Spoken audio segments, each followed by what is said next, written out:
அட்சய திருதியை அன்று பல்லி தரிசனம் செய்தால் உங்களது ஏழேழு ஜன்மத்து பாவமும் உங்களைப் பிடித்த பீடையும் தரித்திரம் விலகும். அட்சய திருதியை அன்று உங்கள் வீட்டு மூலை முடுக்குகளில் ஒளிந்திருக்கும் இதை மட்டும் எப்பாடு பட்டாவது ஒருமுறை பார்த்தால் போதும். ஏழேழு ஜென்மத்து பாவத்தையும் தீர்த்துவிடலாம். உங்களுடைய வீட்டில் இங்கொன்றும் அங்கொன்றுமாய் உலாவிக் கொண்டிருக்கும் இந்த ஜீவராசி இன்று காலையிலிருந்து உங்களுடைய கண்களில் பட்டதா? நிச்சயம் உங்களால் இந்த ஜீவராசியை இன்று காலையில் இருந்து தரிசனம் செய்து இருக்க முடியாது. நம் வீட்டில் மூலை முடுக்குகளில் ஒளிந்து கொண்டு சத்தம் எழுப்பும் பல்லிக்கும் அக்ஷய திருதியைக்கும் என்ன சம்பந்தம் உள்ளது? ஒரு சுவாரஸ்யமான தகவலை இந்த நன்னாளில் நாமும் தெரிந்து கொள்வோமா? சித்திரை மாத வளர்பிறை திதியைதான் அக்ஷய திருதியையாக நாம் கொண்டாடுகின்றோம்.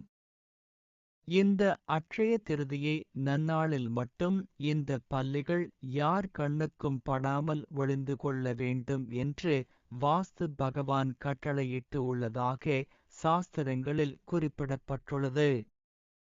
வாஸ்து பகவானின் கட்டளைக்கிணங்க எல்லா பல்லிகளும் இன்று கண்ணுக்கு தெரியாத ஒரு இடத்தில் போய் ஒளிந்து கொண்டிருக்கும்.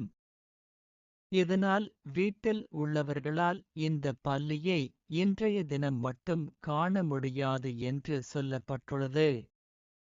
இவை எல்லாவற்றையும் தாண்டி உங்கள் கண்களில் அந்த பல்லி நீங்கள் பார்த்துவிட்டால் நிச்சயமாக உங்களது ஏழேழு ஜன்மத்து பாவமும் உங்களை பிடித்த பீடையும் தரித்திரம் விலகும் என்றும் சொல்லப்பட்டுள்ளது.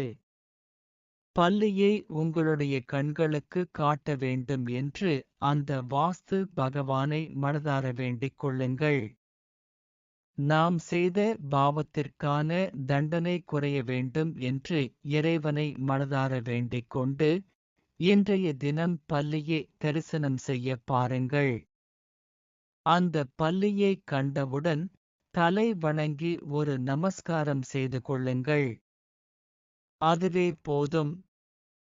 நம்முடைய வீட்டில் மகாலட்சுமி கடாட்சம் நிலைத்திருக்க நம்மை பிடித்த பீடை விலக ஒரு அற்புதமான சுலபமான தகவலைதான் இன்று நாம் தெரிந்து கொண்டோம். இதுவே ஒரு பெரிய பாக்கியம்.